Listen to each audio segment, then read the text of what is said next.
இல்லாமல் நானே டைரக்டாக நடிக்கிறேன்ற மாதிரி ஒரு காட்சியை வெளிப்படுத்தணும் இல்லையா, திறமையை வெளிப்படுத்துறதுக்கு ஒரு முயற்சியாக வந்து இவரே நடிக்கும் போது அங்கே ஏற்பட்ட அந்த தீ விபத்து இருக்குது இல்லையா, அந்த தீ காட்சியில் நம்ம எரியிற காட்சியில் பற்றி எரியிற காட்சியில் நடிக்கும்போது அந்த அந்த இடத்துல ஒரு லேசான ஒரு விபத்துன்னு கூட சொல்ல முடியாதுன்னு கேட்டால் இந்த எப்படி இந்த புகை அடிச்சிச்சு சொல்லுவாங்கள்ல, ஸ்கின்னில் வந்து ஒரு புகை அடிச்சுன்னா அந்த மாதிரி வந்து ஒரு புகை அடிச்சிட்டு இருக்குன்னு சொல்கிறாங்க.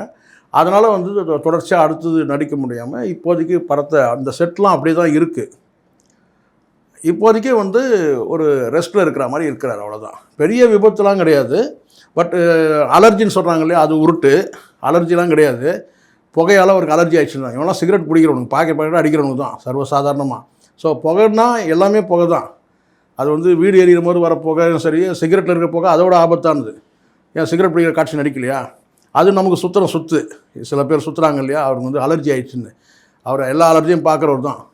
அவரால் மற்றவங்களுக்கு அலர்ஜி வராமல் தான் பார்க்கணும். அதனால் வந்து என்னென்னா, இது வந்து என்னென்னா அந்த இட்லி இப்படி சொன்னால் தான் உங்களுக்கு ஒன்றும் புரியும்னு நினைக்கிறேன்.